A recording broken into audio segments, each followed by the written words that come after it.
Welcome to Sustainable Solutions with Planet Aid. I'm Monica Johnson, Content Specialist at Planet Aid, and I'm going to be your guide for this journey as we take challenging situations and try to simplify them. And it's also a wonderful opportunity to learn from incredible individuals and organizations at the forefront of developing and implementing sustainable solutions. Change is not only possible, but essential, and it begins with understanding. Now, before I introduce our guest today, I want to take the opportunity to invite you to subscribe, like, and share this podcast and get updates on our social media because, of course, we want to continue to grow this Sustainable Solutions podcast family. So today we are talking to Heidi Samborn, founder and executive director of the National Stewardship Action Council. And we're doubly excited to say that Planet Aid is now a member of their National Textile Circularity Working Group, which is wonderful. But we will explain all of that later. First, we just want to welcome Heidi. Heidi, welcome. Oh, it's so nice to be here, Monica. I really appreciate it. Yeah, we're excited. Everybody's excited to kind of pick your brain about some things. So, Heidi, your career began with a focus on consulting for recycling goals, and it also evolved into policy advising with Cal Recycle. So, can you share how these experiences shaped your approach to creating and leading the National Stewardship Action Council? That's such a good question. So, I got into this work because of my heart has always been in with the environment. I literally used to pick up litter in this park when I was a kid and put it in the trash and get all the other kids to do the same thing. And then I started my own little red wagon recycling route for newspapers. And my dad would put them in the town and country wagon, and we'd drive downtown and weigh the car in and out, and we'd recycle newspapers. So my roots in this are deep, and it's from my heart. I could have made a lot more money doing other things and running nonprofits in this space and fighting these big battles, but I've done it because I truly believe the work is important, and it's important for a whole lot of reasons for the planet. But litter is what really struck me, is how much damage we were doing to the earth. So I got into it from that frame, and then I realized that where the big change happens is at policy. So I moved to Sacramento. I'm actually from the Midwest and the Northeast, but I moved to Sacramento because this is the seat of the biggest state where all the big policies are made. And if you make it here and you get it right, the rest of the country usually follows. So that's literally why I came here. And I got my degree at UC Davis in public policy and political science and public policy with an emphasis on environmental policy. And then I went to work for the state and realized how goofed up state government was. Got promoted to be advisor to the chair of the board at the time, Linda Moulton Patterson, because I actually was invited by 4 of 6 board members to be their policy advisor because they could see that I was different. I would break the mold. I'm a change agent at heart. I don't sit around and do what people tell me to do. I'm like, I always see a better way and I want to go make that happen. So, I got to the chair's office, and then I got into the strategic plan of the state with the chair's support, that we achieve producer responsibility and we get to zero waste using EPR as part of the tool in the toolbox. And that was a huge pivot back in 2000, 2002. That was not the norm. Nobody knew what we were talking about. And then I decided nobody knew how to advocate for this. So I went out on my own and started consulting to the Product Stewardship Institute to facilitate the National Paint Dialogue, and then brought that back and passed the first full permanent paint stewardship program in the country here in California, and mercury thermostats. And then it just started going from there. And then it was carpet, and then it was mattresses, and then it was pharmaceuticals and needles, which was a giant fight for years. And then it was batteries, and then it was, and then I started banning things like mercury lighting, and that wasn't necessary because we have LEDs. And now we're going after a ban on these new laughing gas cylinders, which kids are using and actually dying from using these giant cylinders, but they're a huge waste problem as well. So, I just go where the problems are, and there always seems to be a new pop-up problem. But I became an advocate from the heart, and then I just evolved as I learned how the systems did or didn't work. And also along the way, I got my master's at USC in public policy because I really felt like I needed more information as to how government got this messed up and what could I do to fix it. because You I could know, see that the agencies weren't working the way they should. I love that you're talking about this as a heart matter. You really wanted to see a change. And there are lots of people who really want to make a change, but you've got to be a change agent in order to do that. So I love that, you followed through with whatever it was, even from the red wagon That's right. It was way up in until here. now. The NSAC was founded in 2015 with a vision for shared responsibility in product lifecycle management.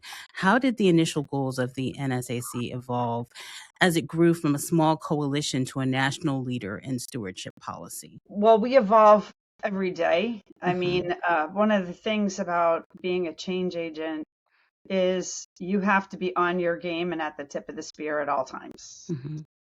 The field is changing literally by the hour sometimes with the new information, the new studies, the new players, the new introductions of bills that you didn't expect, Mm. or a policy statement made by somebody that's actually going to matter.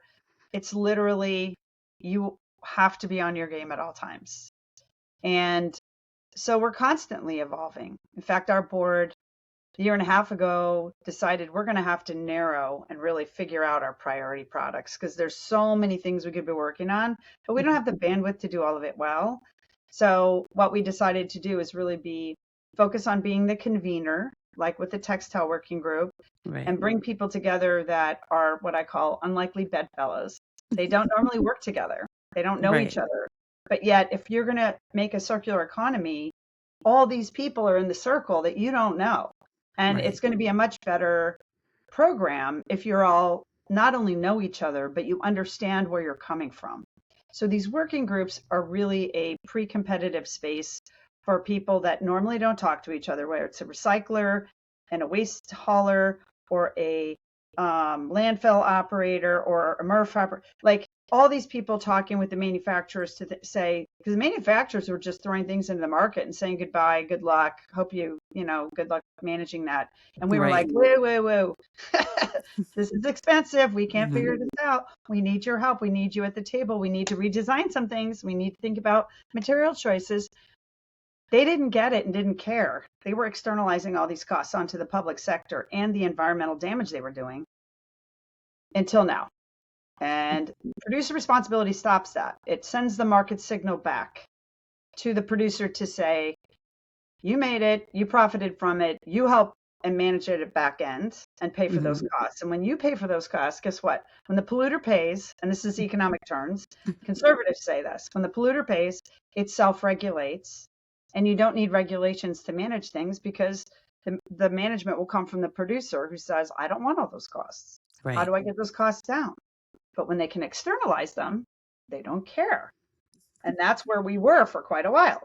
And so we said, got to be at the table or else you're on the menu. And then we start passing bills that you don't like. We'd rather have your vision at the table. We don't want anybody to be on the menu. We want to have everyone's voice heard and come up with the best possible solution. But they And don't I like having to pay for this. and I love that this is kind of like accountability 101, just Hey, clean up your room. right. I mean, Yeah. Hmm. Have you ever seen it where you've had these, like you said, unlikely bedfellows together where, they were really affected and kind of surprised by the concerns? yep. Oh gosh, this is a fun one. So pharmaceutical. So you remember back like 20 about 2016, 2014, we started seeing Oxycontin hit the market. Mm, And then it was like, oh, that's bad. People are getting addicted. And when they couldn't right. get that, they'd go to heroin. And then all of a sudden needles started ending up everywhere. Mm, Well, and then they were flushing all these powerful drugs down the toilet, and the FDA was telling them to. And so the water treatment plants were freaking out. They couldn't get them out.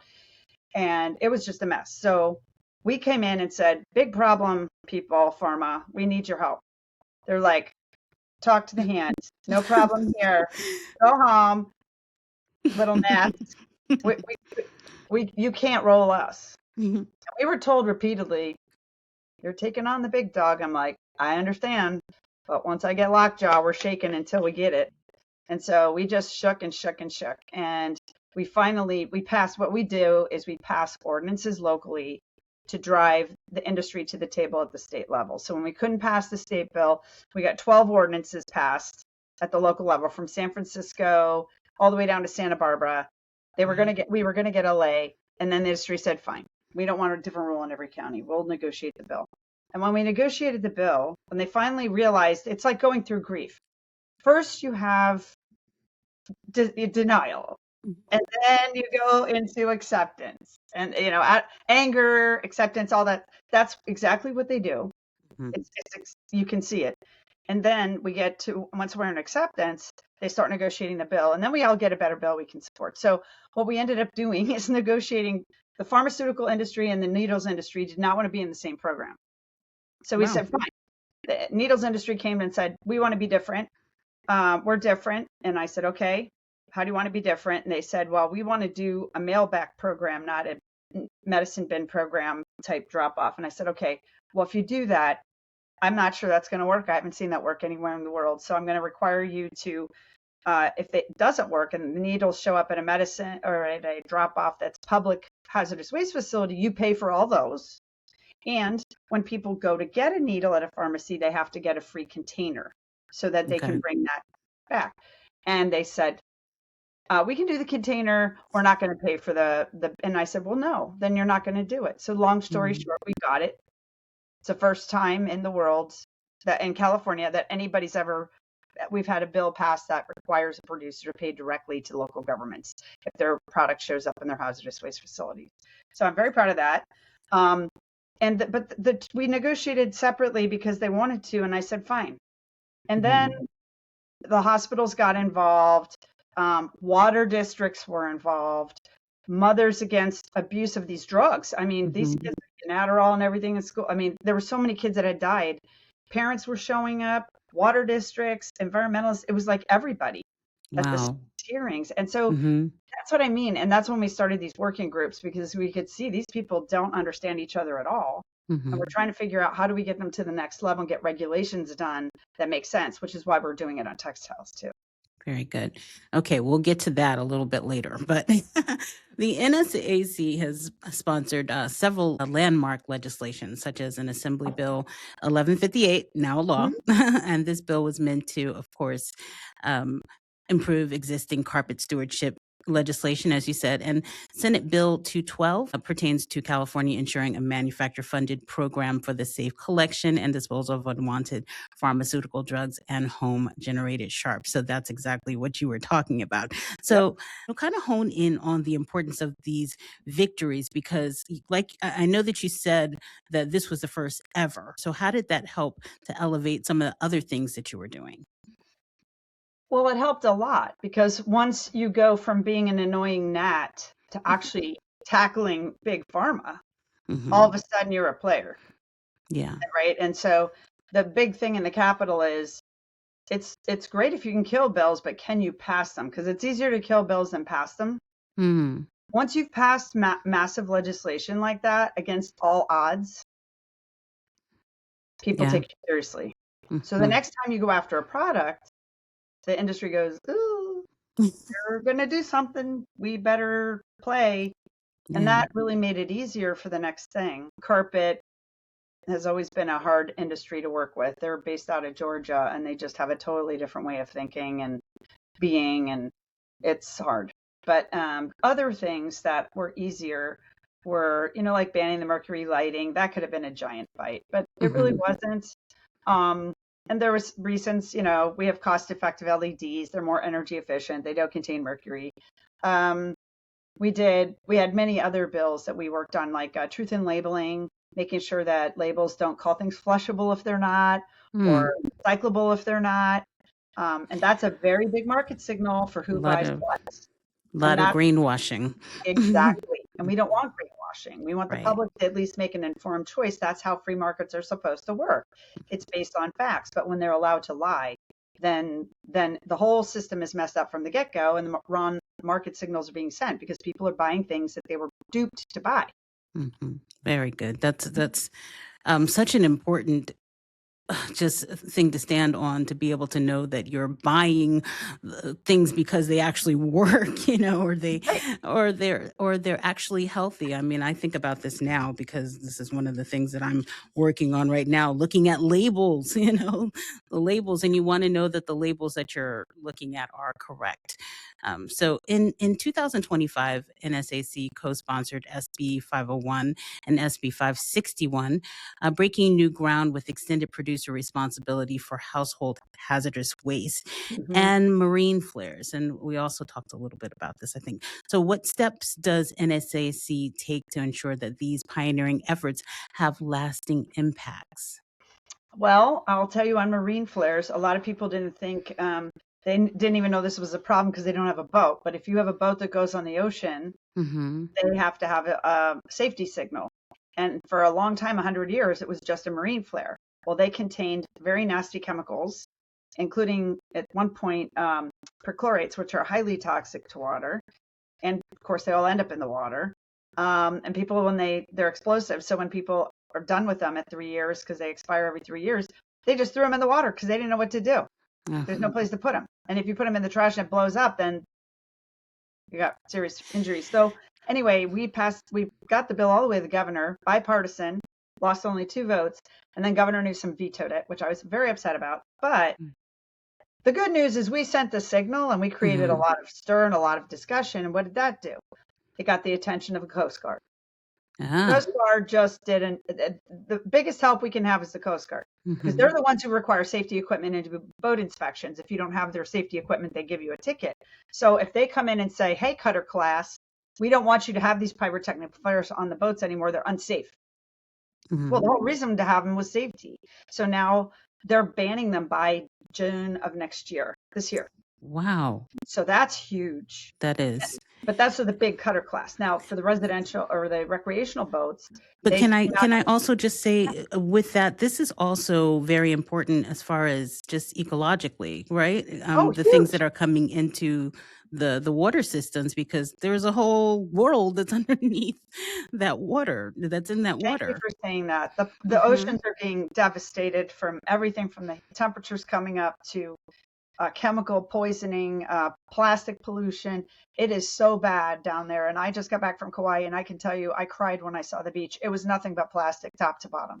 Oh I my mean, we picked goodness. up everything we possibly could, but there's so many now microplastics in the sand, you can't even get them out. It's Hmm. really sad. So thank you for saying that. Hmm. So what do we've got to make it as better as we can, right? So why are we even selling those things if there's no end of life plan and people will do the wrong thing? If we have an electronic signal that's approved by the Coast Guard now, which they have, and it's used a rechargeable battery and it lasts a lot longer. Flares can last a few minutes, sometimes seconds, and these things can last for hours Oh, and good. be rechargeable. So Coast Guard approved those about 6, 7 years ago, and we're trying to get people to move to those signals. But now the Coast Guard in Great Lakes, which is drinking water for millions of people, biggest freshwater in the world, they said we don't want them on boats anymore, and recreational boats. They're not going to mandate they be off, but they're saying please switch to these electronic signals. So that's the lasting change we got out of that bill. I don't need to That's run it again. great. We're already making huge progress at exactly where we wanted it, which is way up there for the whole country. And each state kind of looks at it and is like, "Oh, okay, I want that." Is that how that goes? Yes, it's basically what's happening is I've heard that the older boaters are really the ones stuck using these explosives. The younger ones Mm. don't want them even on their boat. There's all kinds of when you use them, if they drop and you're in a storm, they can start your boat on fire. I Oh mean, my they goodness. burn at like 1400 degrees. So anyway, that's a good one. And then the other Mhm. one that we did was we're working on the hazardous waste bill. And here's a really interesting story. So we started with all household hazardous waste that wasn't under a program, the most expensive stuff. It's the most dangerous for our workers, poisons the landfills and the water when they get in there. So we really wanted them handled. What the bill did, again, is it raised awareness of how big the problem was. And then the paint industry came to us and said, hey, we already have this paint program for oil and latex and aerosol paints. We want all the rest of our paints over here. So we want to expand our bill to cover everything that we do. And I said, fantastic, wonderful. Let's do that. So we did. So now we've got the first bill in the country that's got literally arts and crafts paint, marine paint, thinners, everything is in that bill over there. So then we go back to Can I get into what you just said? But did you actually say that they came to you? yes, because they didn't want to be in the bigger bill. They don't want to have half their products in a program they control and then half their products in a program they don't control. Okay. Okay. Wow. I mean, but that makes it so much easier when they are so agreeable to come and kind of make their own Right. plans about it. No, we were thrilled. And, some people said, well, the original bill had a visible fee and we want them to pay. And I'm like, look, they are doing a good job with the program. People are happy. We've got over 800 or 900 locations to collect paint in the state. We had 40 before we passed the bill. If they want to own their own product and they're basically doing a good job, let them have it. Don't Right. argue with them. So that's what we did. Victories, small victories. Victory. That's a big victory. Right. And then that shows the way for other producers too. Like, just work with us and we'll support you, even if sometimes you don't like some of the little things you're doing, but in the big picture, we're getting what we want. So Good. the next thing that happened when we reintroduced it is we had the oil industry come to us and say, we don't want our lubricants with all those people, because in Canada and other countries, we manage our own. We said, great, fantastic, let's pull them out. So now we're working on a bill to do that. And it looks like the oil containers are going to get recycled finally. And we've got a bill to recycle oil containers because they're weird. They've got plastic and oil and they're contaminated, but they can be made back into oil bottles. So why don't let the industry handle it? So that's happening. So it's kind of bringing the early adopters up and creating, so we don't have friction and we just let them keep doing their thing. But now it's whittled down all the way to a battery medium format. So medium format is the larger batteries like on e-bikes or hoverboards that don't have an end of life plan. And if they go in the trash or the garbage, they can do a lot of damage with fires. So we want those back. What's and up to now they are in the landfill? Is that what we're getting out? We're all guessing. Yeah. What are people doing? They're supposed to go to a hazardous waste facility, but how many people are doing that? Mm-hmm. And we're Probably having fires not much. up and down the stream right now. So our trash trucks are burning to the ground. Our landfills are on fire. Our material recovery facilities and recycling centers are on fire. So, I mean, these lithium ion batteries are absolutely wiping us out. And my projection is we're going to be uninsurable within a year if we don't get these batteries out, and we're not going to be able to get them out that fast. So I'm worried we're not going to be able to self-insure. That's serious. It's very serious. And think about textiles. Textiles, what are people doing? They're putting batteries in light up clothes. Oh my goodness. Right? So you smash that in a bale. What is that? You could set the whole building on fire and the whole truck on fire. So we've got to get these batteries out. And we've done every other bill in the state except for EV batteries and those medium format. We've done little batteries embedded in products, but we haven't done the medium. So those medium formats are important. Okay, so I want to, kind of put this to you. Is it fair to say that textile collection has been largely overlooked in waste management? What do you think? Completely.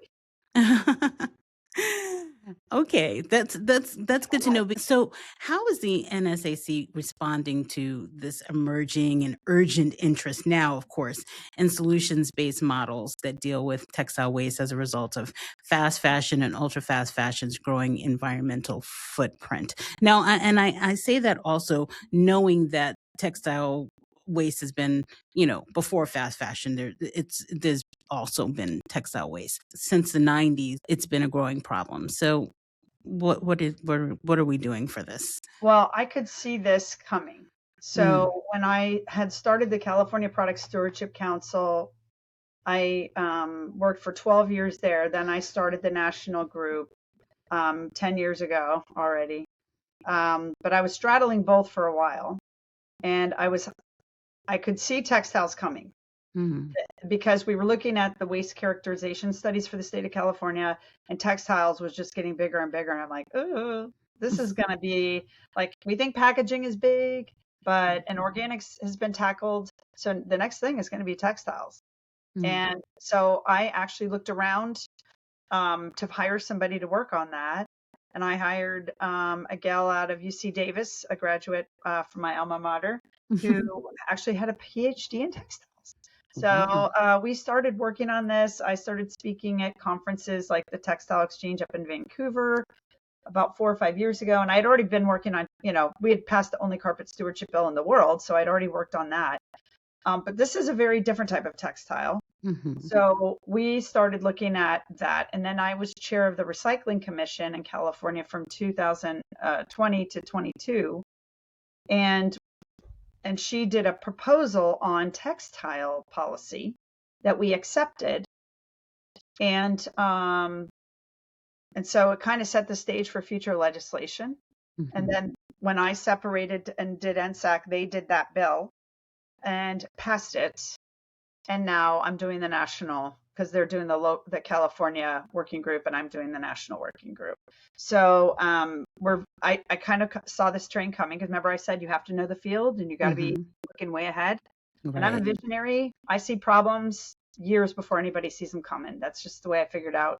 Not everybody can see what I see. So I started preparing for it. And now we're at this place where it's time to bring everybody together. One of the things that I noticed in just doing some research and just looking at different conferences with recycling, a lot of times it's not even mentioned. I know. I'm the Which, one who got the textile roundtable at the Archon conference, the biggest conference at the Solid Waste Association North America, literally Canada, Mexico, everybody, their conference in Ohio just a few months ago. They didn't even have a textile roundtable. They only had one panel on textiles. Wow. So we're trying to amplify this. And what I'm worried about, and why I wanted to start this working group, is because other states are looking at this and saying, oh, why don't we do this? Well, we haven't even implemented it yet. California is huge, and we've got to get through these regs and see how this is going to actually work. Let California bump its way through, because this is going to be bumpy. Trust me. Packaging, another what I call big kahuna bill, an enormous amount of stakeholders, huge number of producers all over the world. And it takes a while to kind of bump your way through how this is actually going to work, what the rules are going to be. So I tell little states, do incremental things, like start setting up your collection system, because you need collections to do anything. You got to send them somewhere eventually. Or start encouraging textile recyclers and repair shops to form in your jurisdiction. But maybe not necessarily go for the biggest thing right now, depending on where you're at in your infrastructure. If you already have a ton of infrastructure and you have supporters and you think you're ready, that's different. But I can tell you, or if you've done EPR bills in the past, but these are not easy. There's a lot of different nuances in the bills. I tell people one of the benefits of being members of ours is you have access to me in my brain that has all this information in it from 34 years of doing this, 5 years. It's not easy to put it all in writing, because there's some of the stuff is backdoor stuff or backroom negotiations that you don't necessarily want to put in writing out to the whole world. Right. So I can tell people where the problems are going to be and where you need to be very careful in your negotiations, how to protect your interests. Do you think that people are going for the whole thing instead of trying to be happy with maybe getting part of the solution looked at? Packaging, I think, it started in Maine, and then California did it after 4 years. It took California 4 years to do packaging. That's how hard it is. And we had already done so many more bills than anybody else in the country. So if it took us that long and we've had this many problems, the regs got called back. In fact, they just told us they're getting called back again. Yes, I think Friday we were told again. These are not easy to do. So I say, little states, take a chunk, take a piece. There's so much to do. Start making sure your collection system is ready and you have the stuff coming in. Then you've got recyclers and sorters and others that will come in and invest because they know they can get the material. And then you have to have the final end of life, here I want in the United States. I'm really tired of shipping everything overseas and not knowing where it's going and having responsible end markets. So there's lots of ways. And of course, truth in labeling. How is it labeled? Or should we allow clothes to be sold with batteries and electronics in it? Maybe that should be banned because it's going to set the whole system on fire. So there's lots of things we can look at that before you get to doing the whole big thing, but people get excited. And this is what happened with packaging. We ended up with 7 states passing packaging, even though we had already had 10 states over 50 years pass bottle bills, and they proved to work. But what did we do? Package, not one had been implemented, not one. And they're all different. And everybody just starts piling on. But the thing is The we have no infrastructure. proof yet. We have no data. Mm. And I consider the early adopters to be kind of pilots. Mm-hmm. You're trying to figure out what's really going to work the best. So to go too fast, now with the industry saying, well, oh, now we got 7, they're all different. Now we need to harmonize. Now we need to preempt. Can I ask a very pedestrian question? So your infrastructure that you're talking about, is it going to be your PROs? Partly. Okay. It doesn't need to be a pro, though. So if you, like, say, let's say Planet Aid wants to get more locations but doesn't have the resources, or let's say now's the time to get the barriers out of the way. So let's say you have a neighborhood that you really want to put a bin or a container, but that neighborhood is saying, no, we don't want all the riffraff that comes. They think, they have a thing in their mind, and true or not, and they just don't want it. We should get that barrier out of the way first. That's a bill that probably requires, or an ordinance that would say, if all these criteria are met, these people can site here to get rid of the NIMBY problem. Before you go passing the bill saying, oh, we need all this collection. Well, what if you can't collect because you got these problems? So there's an order that you can do. In fact, we did this with pharmaceuticals. The pharmacists weren't going to host bins. They said, this is too dangerous. If one person doesn't put the pill in the bin and ends up on the floor and some kid picks it up, puts it in their mouth, then that means you're liable and they will not do it. So we passed a liability protection bill for the pharmacists that if they did these steps and had this protocol, they would not have that liability. Right. That's the only way we could get all the bins out, whether the pro ran it or not. That's so good. Things we can do. Very good. Okay, so as I mentioned earlier, Planet Aid is part of the newly formed National Textile Circularity Working Group. What do you hope to accomplish through just the collaboration from Planet Aid and some of the other organizations in this group? Well, one, I want to make sure everybody who's thinking and talking about textiles who don't know who you are, learn who you are and what you do. We love that. Just by knowing that, they might say, hey, we want more of that in our jurisdiction today. We don't need a bill. How do we partner with you? How do we work with you to get more collections? They might want to know more. Where is it going? How is it used? Can any more be, repaired before it goes? Or, they might have a million questions and things they want to do. So that's one thing. The other thing is everybody who's built infrastructure in the United States, I want them to have a full voice at the table. A lot of them do not know how to advocate, or it's complicated by every state. There's different rules, there's different timing, different ways you can comment. So what we do is we kind of pull that all together in a Google Doc and kind of crowdsource. So let's say one of the members is in Maine, and Maine's looking at textiles. They'll upload all that information, tell everybody when the hearing's going to be, here's how you watch it. If you want to comment, here's where you comment. So everybody's really helping each other stay fully informed, and you don't have to do it all yourself. Right. Okay. I heard from one attorney on our packaging working group who works for a very big company, and she said, this was the best investment I've made because you saved me probably hundreds of hours of billable time to my client, because I'm able to see all the things. And what she's been helpful to us is she goes and does public information requests every time there's a comment period. She takes all the letters she gets and she uploads them to the Google Doc. So everyone in the whole group has access to every single comment that was submitted. Information sharing. Super, super helpful. And then we take the draft regulations. It's on a Google Doc.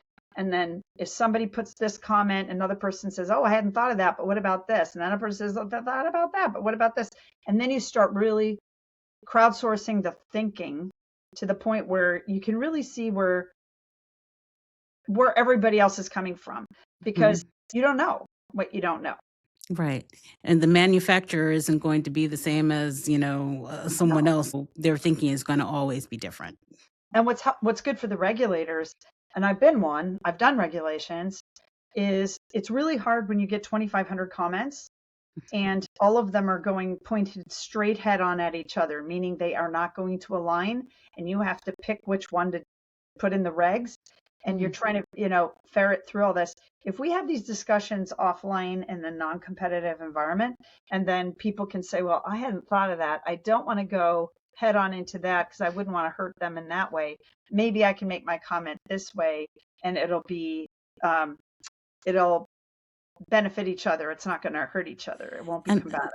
Right. And so they're not competitors in this space. They're able to work with each other. Then it just makes everything a lot easier when you're going to try to make the policy. Exactly. And it shouldn't be who's the loudest and has the highest paid lobbyist that gets to the regulator that has the rule. It should be, let's think about this. And I think a lot of times people aren't putting in comments to hurt other groups. They just don't know how it's going to impact them. So if they know and they've talked it through, they can really be a lot more careful with their comments. And it makes it so much faster for the regulator. Yeah, very good. California is leading the charge in this textile EPR effort, but what do you anticipate is the outlook for other states implementing their own EPR laws? This is where I really worry about the federal government has been talking this year about preempting states. I truly believe in states' rights to innovate and but I also understand that for industry, it's extremely problematic if you have every state doing a different way to count, different timing of reporting, different ways to measure. That is not helpful. Right. So there's certain things we want to harmonize, but we want to harmonize by collaboration, not by preemption and decree from the feds. I understand. But that's why I'm also urging caution on moving too fast on passing bills on textiles, because we already saw this with packaging. It's gone too fast. We've got 7 states. None of them are the same. And we're already seeing a lot of litigation. So let's be careful. I'm not saying don't. I'm just saying be careful, be thoughtful, know what you're getting into, know the process, watch what's happened to the first state that went, California. There's going to be a lot of discussions. Focus on that, learn things, and then see what can you do in your state that's going to benefit and be a building block to get you there, but not necessarily take on the biggest thing right now.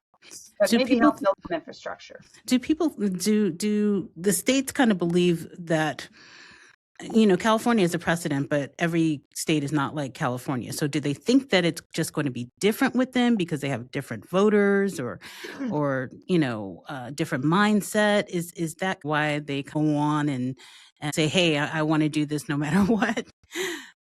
No, they have the same problem we have. Okay. So they see the problem. They see how they want to do something about it. I mean, we had on our first working group, the legislator from Washington who is carrying the bill there, she gave a very personal story about why she's running the bill.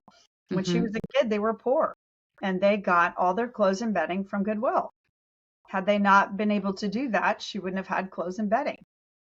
And she doesn't want to hurt the infrastructure that provided them an ability to have low cost products that they lived on, because they're worried that the pro will take over and not want to sell anything here. They'll want to against their own new product.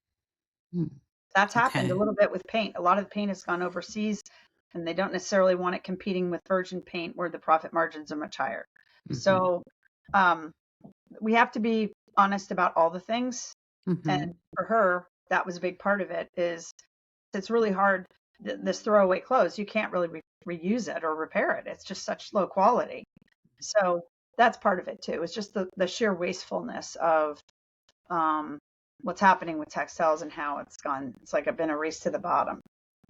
So I think we're in a good place where there's a lot of people that want to do the right thing and are going to be thoughtful. And the more that we talk together, she stayed on the whole call, by the way, Okay. the whole Yeah. working group meeting, and was really, truly interested in learning about all the different players and how they work together. In fact, we decided every other week we're going to have one of our working group meetings that is about strategy bills, what's happening in the world, making sure everybody knows what's going on, how to comment. But then it's going to be an educational session. So we're going to have an educational session about Planet Aid and Goodwill, two major players on the infrastructure side in the United States. I believe it's February 9th from 11 to 12. And we're very excited about that. So that way the members, if they already know about you guys and they don't feel like they need it, they don't have to go. But for those who want to learn more and let you do a deeper dive, that's an opportunity for you to just highlight what you do. Very good. Very good. And we'll get some information a little later on to kind of find out how people can join the group. So, just one more question. Education seems to be a cornerstone of your work, from teaching professionals to public speaking. And how does the National Stewardship Action Foundation complement the NAC's advocacy efforts, and what role does education play in advancing your mission? So you have a foundation. So, Right. tell us a little bit about that. So 5 years ago, we started a foundation to complement the C4. So we're the only organization in the waste space that has a 501c4 nonprofit, meaning we can advocate, lobby, endorse candidates, give them money, show up at their fundraisers. Nobody else can do that.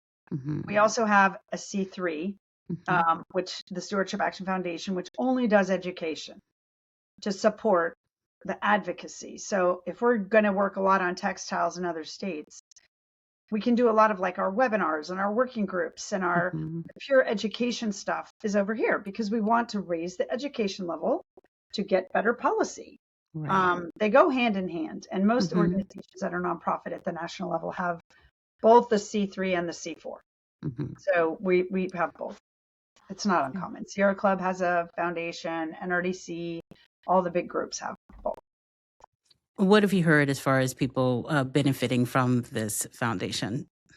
Oh, well, they love it. In fact, I just had a comment yesterday from Nebraska. We have 5 working groups. Textiles is just one. This is the newest one, but we've got one on recycling refunds or bottle bills. And he said that hour was the most informational hour he's ever had on these deposit systems and how they could work and possibly work in Nebraska. So the thing is we get into the weeds, but we also make the connections so these people can go outside of the working groups, connect and have these conversations. But now they know who to talk to and who has the information. Right. So we're connectors. Good. Wonderful. So I want to make sure that we get all the information out about how people can learn more about the council or the foundation. Where can they find those details? Well, the best thing is to go to our websites. So you go to the NSAC website, National Stewardship Action Council, or the Stewardship Action Foundation. We've got incredible websites. It's nsaction.us. And I should have pulled up the other one. It'll take me a second because I can't even remember what the name of it. That's okay. But you also have a presence on LinkedIn, and I'm sure that you update a lot of things on that too. Yes, LinkedIn is where we really live a lot. So both of those LinkedIn pages, we post a lot. I would say at least 5 times a week, and it's usually very informative. And we have those 5 working groups I was telling you about. So we have household hazardous waste, which we talked about, the packaging, national packaging. It started as just California. It's evolved this year to be all packaging bills, textiles. And then we have one on inkjet cartridges, which is a unique situation where the cartridges that go in your printer, they're being undermined by really poor quality cartridges from China that can't be refilled. And it's really destroying our refilling industry in the United States. And the HPs of the world are really upset about it because it's selling against their good quality brands. So the working groups, those are all on our website. You can take a look at all of them. They're all under the if you join either, you can participate. but all the money is kept completely separate. They both have completely separate boards. But if you're in the advocacy arm, you get the same education, but you can't get the same, like, you won't have access to all the lobbying and stuff if you're on the SAF side. Right. And Heidi, you actually speak a lot at a lot of different places as well. Is there anything that we should know as far as anything coming up for you? Well, I am, where am I going next? I'm not sure. I think it's San Diego. I should have looked it up. I can't keep up with myself. I'm going to San Diego, I know, for a conference on the 23rd of March. I'll be speaking Right. all over the country. This year, we're actually trying to narrow down which ones I go to. I Okay. have to be sponsored. If anybody would like me to speak to your group, if it's remote, it costs very little. If it's, in person, it costs a lot more because it takes a lot of our time to do that. But I love doing it, and I'm happy I'm at that point in my career where I really want to download this information in my head to make sure we're building the bench for the next generation to take the torch someday. Okay. And that one that you're going to in San Diego, our CSO Uli will be in that one as well. Yep. So you'll Yep. see each other. Okay, well, that's going to do it for this edition of Sustainable Solutions with Planet Aid. I want to thank our guest, Heidi Samborn from the National Stewardship Action Council. What an insightful conversation, and we hope to check in again with you very soon. And if you made it this far, please go ahead and hit that like button, subscribe, or leave a comment and let us know what you think. And thank you for joining us for this episode of Sustainable Solutions with Planet Aid. We hope that you've been inspired by the ideas that we've explored today. And we encourage you to search for sustainable solutions you can pursue and be a good steward in your neck of the woods and beyond. Bye.